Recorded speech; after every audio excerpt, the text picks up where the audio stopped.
you don't know, you can talk about? So Anna actually had to run to clinic, so unfortunately couldn't join us for the rest of the conversation. But this is a wonderful example of a very typical scenario that would happen. And a lot of the things that we do, we all have day jobs, we all have a lot on our plates, we all have lives and families. And somehow we all find, all of our providers, all of our volunteers find time to put towards our mission in between juggling all of the other things. And I was just sort of curious, what is the reward that keeps our providers coming back? Anya, you've been with us for a year, and it's insane for me to even think about that someone would want to do this out of the goodness of their heart, entirely voluntarily, entirely free to patients. What is the reward that you feel that motivates you to continue? Yeah. I mean, I think we were talking about earlier, as much as this is helping, Ukrainians on the ground and in Poland, this is therapeutic for us all from the beginning through now. I think that this makes my life worth living, as, following up on what I care about, on my values, being able to connect genuinely with another person and being able to make that connection, across another continent and feel like I'm making a difference is what keeps me coming back. I think we all kind of get stuck sometimes in our day-to-day, and it can be hard in our regular jobs and our regular lives to see the direct impact we're making. So I think, one, you can really see the direct impact, and two, it is therapeutic. It's therapeutic for me to just, be able to listen to someone, to be able to feel like I'm making a difference, to be able, like, someone had a connection with me, and the gratitude that everyone shows, our team, the patients we treat, our health navigators, our interpreters, and it really makes you feel like you're doing something. And sometimes it's kind of easy to lose the forest through the trees, and I feel like continuing to do work like this reminds me of why I became a clinical psychologist. I'm curious how you all do it. I mean, I don't know, for me, just working with a lot of people on the ground and talking to a lot of volunteers and, checking news, just checking in how friends are doing on the ground. It's, on one hand, it's therapeutic, on the other hand, it's just feeling of responsibility and understanding that the war is ongoing and it's been going for now, going into 10th year and second year of full-scale invasion, and people are suffering every day. And not only that we want to contribute, but we also have to, because every day people are suffering, and the challenges that the people on the ground facing in any way is not comparable to what people abroad might go through. So it's a kind of like on both hands. We want to help because we want to feel like we're participating actively and supporting people on the ground. On the other hand, it's our duty to help and to utilize our resources, our connection through institutions like scientific institution or through educational institution, our connection in the hospitals and our, just friendships that we have, that we built over years, to put them all together and try to help people on the ground that need it most. Yeah, I think a lot about how, we have to use our privilege, which I think is a really nice thing, that we are geographically located here. And I think, like, as there's a lot of coincides, I think a lot of people on the ground, whether or not they're currently safe in their city or they've moved, like, feel a lot of almost survivor's guilt. And I think in a way, like, we also experience that to a lesser degree, and being able to put forward this work helps us feel like we're contributing in some way and lessens that. That's also just very interesting. I remember hearing this feedback from a patient, which was really mostly words of gratitude, but something that really stuck to me is this was a patient that was internally displaced, but just needed mental health support. But they felt like seeking a local provider is almost like inappropriate for them because of relative to what other folks in Ukraine have faced, those that, have lost loved ones, have lost homes, have had their entire lives uprooted. Their concerns didn't feel like that was worth bringing to a local provider who's also probably going through a very similar thing. And having us be able to bring all these providers from all around the world that may have a little bit more emotional bandwidth to take on some of those burdens was made it feel like for her like maybe this is okay for me to come and ask for help here because it's not like I'm taking this help away from someone who needs it more.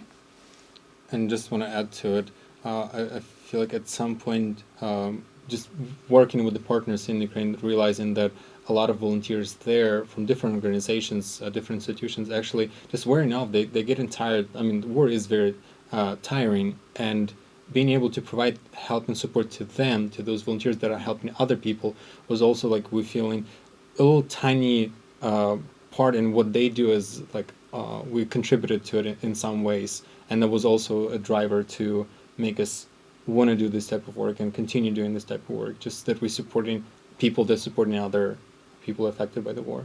And supporting the next generation. You know, I've had repeat patients that are training to be doctors, training to be social workers, and are losing their steam and obviously exhausted. And how do they continue this work? And like being able to reach out to us and also have someone, you know, kind of cheerleading them on, being like, no, like, you know, you got to focus on yourself. You got to focus on your mental health so you can show up for, you know, your country, not just it while the full-scale invasion goes on, but to really help them rebuild afterwards. And I agree. I think like having people outside has been very helpful for them. I think it really encapsulates kind of like the theory of change of the organization in a very unique way, which is that we aren't saying that we have a solution here, we're going to give that to you.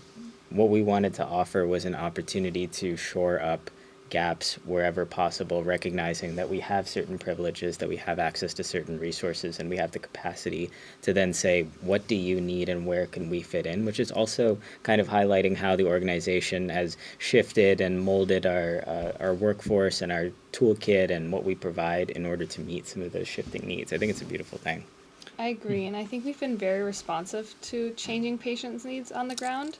And, you know, we started with a couple of specialties, primarily focused on general adult medicine and mental health, and, you know, have since expanded into over 12 specialties, ranging all the way from cardiology, neurology, you know, to psychiatry. And just now, a year later, you know, we've completed 1,000 appointments, and that's over 45,000 minutes of telemedicine to patients. I think we've learned so much, and we're just taking all that feedback in and just continuously trying to iterate and make our product offering better and just try and help patients in any way, shape, or form that they need. It's also fascinating that all of these achievements were possible in parts because our organization grew very horizontally. Like, I don't think we have very like defined virtual structure. Just whoever has any expertise or any knowledge in any field, they want to contribute and they bring in. We're like, okay, and let's do that because, you know, we have someone who's passionate about it and want to support us in that way. And I think that also contributed to the success of IDEA growing into this project and into help that we provide into Ukrainians. Yeah, there's no ego. Everyone's willing to just help out wherever they can help out, whether, you know, whether you're the executive director or a health navigator or, you know, a student or an MD, it doesn't matter. Yeah. No, I've had amazing how much like we had like overqualified, overtrained people would just copy paste this from this spreadsheet to this spreadsheet, or write up make a design for this post. Just everyone willing to do whatever. And I think as a medical student, this is a very unique space of having a lot of both sort of guidance, but a very more supportive guidance in a sense that we have a lot of agency to push the project in directions that we think might be helpful, or are sometimes our research or sometimes just our gut feeling feels like this might be a good way to go. And then having the faculty, having our advisors support us, but in a very encouraging way and in a way that gives us space to run with the idea, develop it, but feeling like someone has our backs, like we still have someone with more experience to push to bounce ideas off of. So what this organization does by any standard is not an easy thing, right? We're working across geographic barriers, we're working across cultural barriers, language barriers, temporal barriers, you name it. What are some of the unique challenges that you all have encountered in trying to build this organization and executing on different types of projects, and what do we think that we need to be mindful of moving forward? Just starting from very beginning, I think one of the biggest challenge was to understand where are we needed the most and who is our target audience, or who are the people that we can help, and do they have a setup in which they can receive this help? Because whether we want it or not, but telehelp is received via some devices, and you need to have internet and you need to have electricity. And we know over at least like this past winter, access to electricity was very difficult in a lot of areas because of blackouts, because of the Russians targeting energy units like throughout the country. Whether you were somewhere near the front line or whether you were somewhere on the western side of the country, you could not be safe from a blackout. Also working in the area that were either deoccupied recently or still under occupation, and trying to figure out how we can help the people in those areas and how to deal with the safety concerns over the patient privacy and over the connection, and would they have a safe environment in which, like semi-safe environment in which they can spend like half an hour to an hour talking to a physician? Would they have then resources and tools to then follow up on those appointments and seek some treatment that might be not available over telemedicine platform? So all of those challenges just in general were, I think, that they run through from the very beginning until now, and we still trying to be very cautious and careful in whom are we offering our services to. Do they have all the necessary technology in place? Do they have just a space in which they can receive this type of services and this type of treatment? So I think it's still ongoing and it's changing, and I think we will try to adapt to them to the best of our ability as we progress. And do you think that we've been able to see patients, even in occupied territories, because since the very beginning we've always had so many Ukrainians involved? We have an executive director who's Ukrainian, and there's so much people on the team who speak Ukrainian, are from the region, and are aware of like all the cultural nuances, and you've curated so many local connections between the organization and people on the ground. And how do you think that has influenced us being able to see patients and provide care for them in a way that they want care to be provided for? So definitely in terms of areas that were either near frontline or under newly deoccupied territories, or even the one in occupation, one of the main themes that I noticed that people would trust either someone they already know or some organization that are trustworthy in that area. It could be something very local. For example, we partnered with an organization that was based in Mariupol, and then we start seeing a spike of patients signing up from appointments from occupied territories.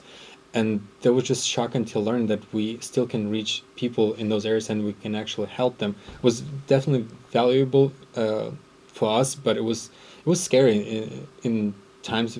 We didn't want to endanger anyone, but at the same time we want to help them, and we want to make sure that people can get to their appointments and can get care that they need. At the same time, just being able to speak to those people and kind of connect with them on the personal level was also important, just so they maintain the connection while they're in isolation or while they're under occupation.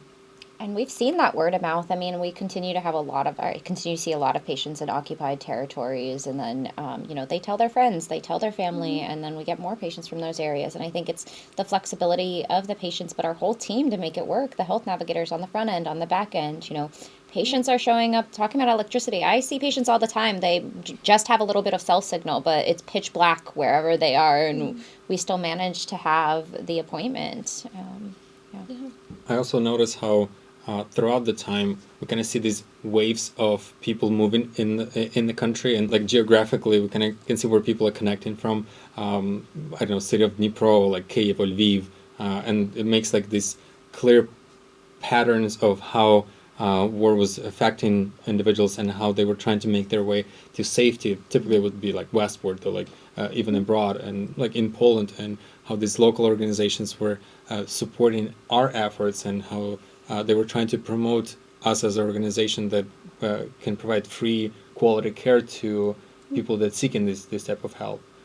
So just going through all of these partnerships and going through friendships that we created and understanding that we can support each other, and also referring some of the people that we could not help to some local organizations and other partners that we have that would be better suited, whether in Poland or in Ukraine, to deal with type of challenges that the people were facing on the ground.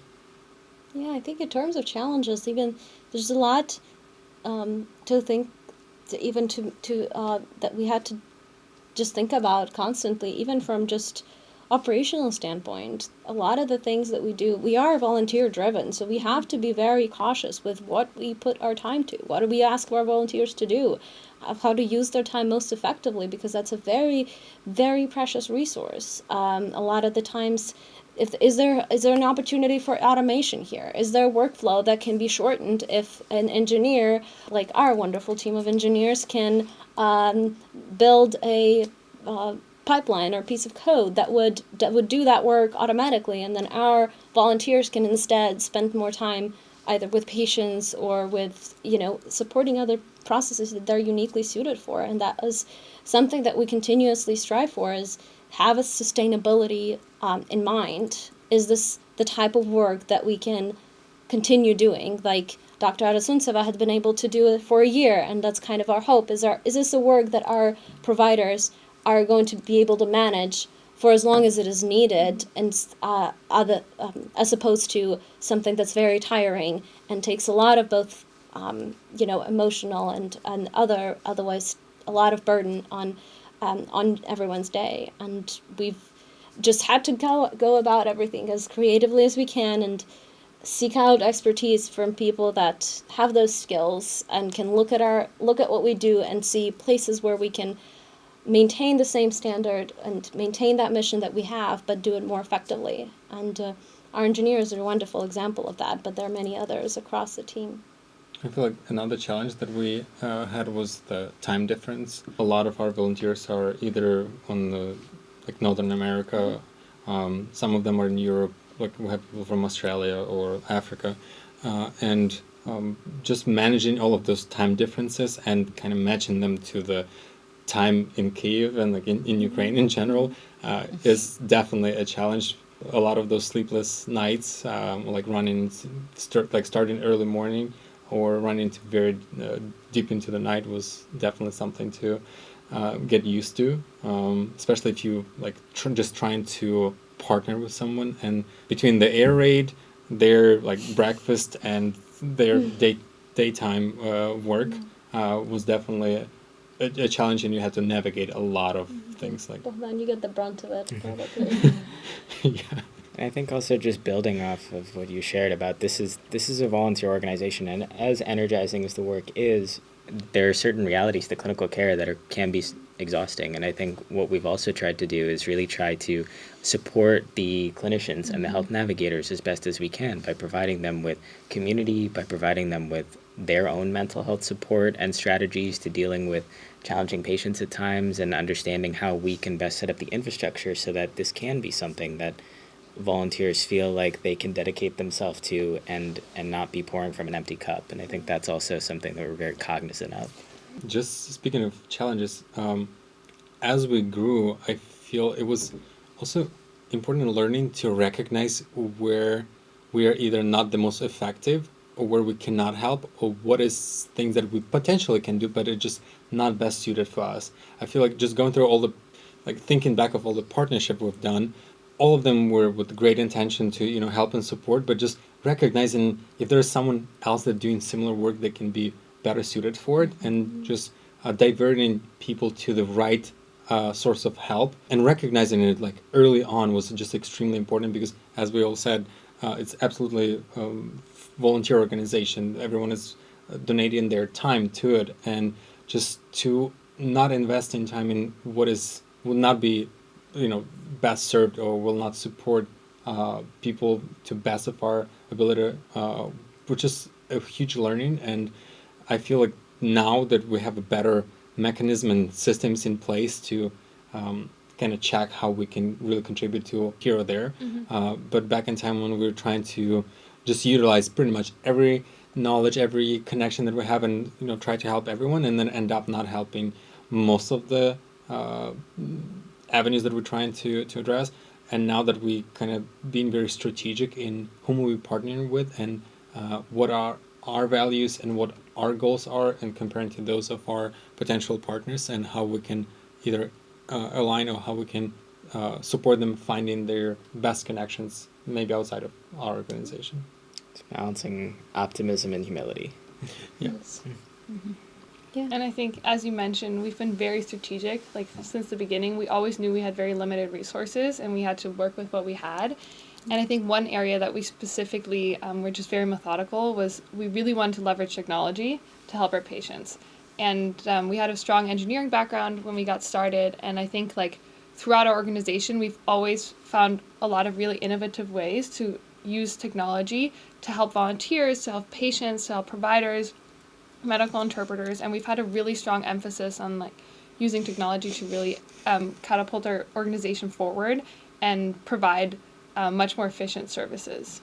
Yeah, and I think like we were talking about earlier, to provide that support not just to our patients but to our providers, so they can be in it for the long haul, for that longevity. And I think that's still a growth area we're really figuring out, like moving from just like one-on-one side room chats between providers to provide that emotional support to keep them going, to like, how do we provide training, how do we provide webinars, how do we provide sort of town halls or our larger other areas to get their questions answered, but also to help them continue to do this work. Yeah, from the provider perspective, could you talk a little bit about how that has evolved as the organization changed from maybe in the beginning, really just jumping on a call with patient and medical interpreter, and now being much more involved with the organization, much more integrated through all these meetings, town halls, webinars that provide like an array of different functions, like including educational and community and support?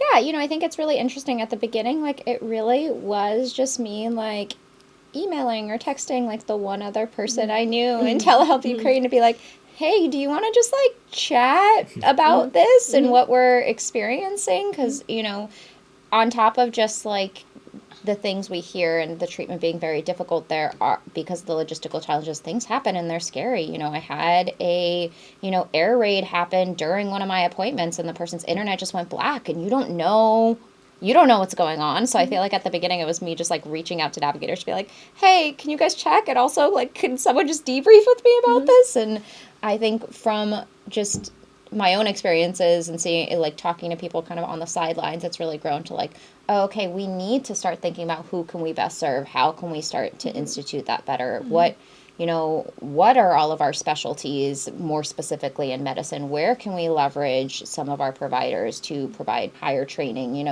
Who else do we need to bring into the clinical advisory board, or how can we use town halls most effectively? So really starting to think like bigger picture about like what training might look like and what our providers might need, not right now, but what they might need 6 months from now, as far as a support system.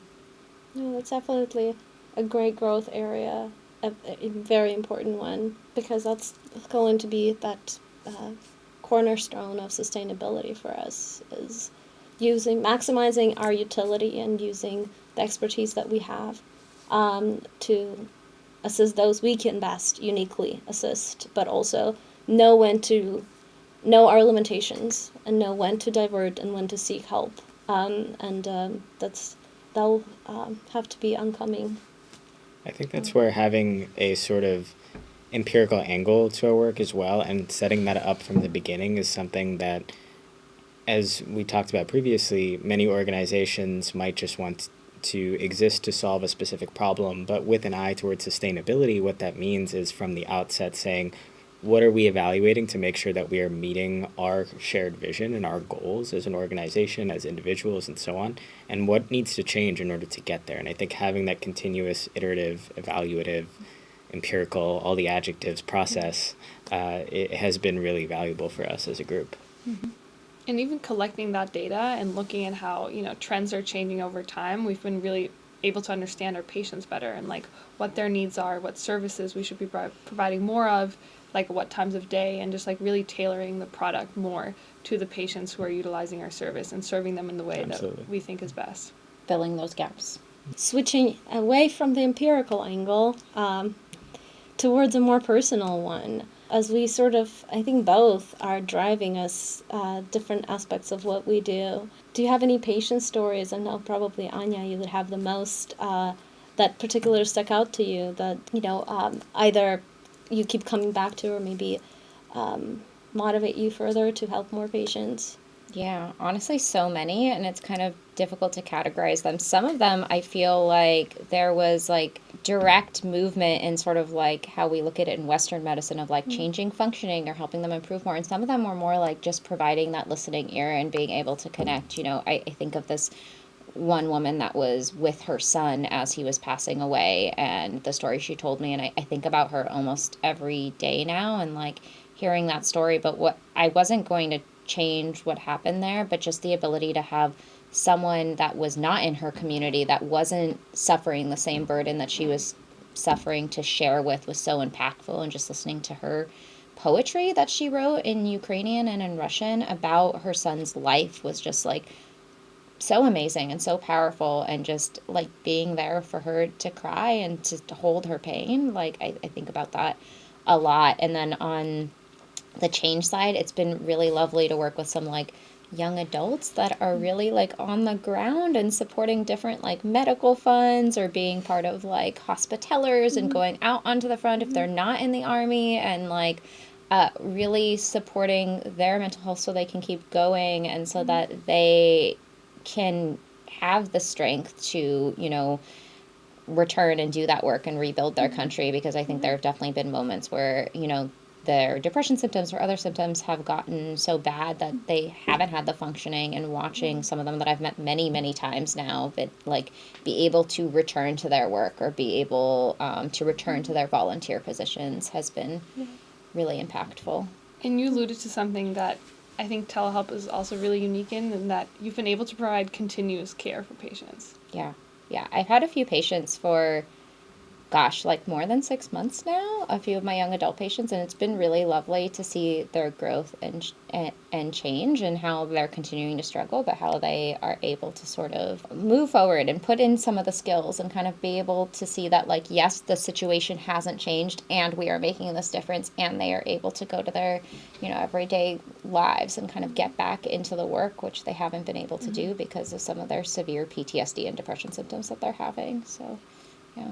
It's really incredible. Yeah, it's been really, really lovely. And honestly, I just feel so close with them. Like, they're almost like a friend in some ways, yeah. Definitely mental health is majority of what we do, at least the more recently. But there even on our medical appointments, there are many that we've just been so surprised to make the impact that we do. We've had patients that I remember that we've made some very rare diagnoses that our providers had made over telemedicine, just from virtual exam and good history and whatever labs and whatever other imaging and medical documents that the patients had provided. And we've been able to very creatively use the resources that patients have on the ground, whether that, go get another lab or go try this medication that, is available over the counter, and to make impactful differences in their health. And that's still, of course, as well as an area of growth for us, is to put deeper roots on the ground to support our patients locally through those resources and be able to better connect them more quicker, connect them to the help that they need.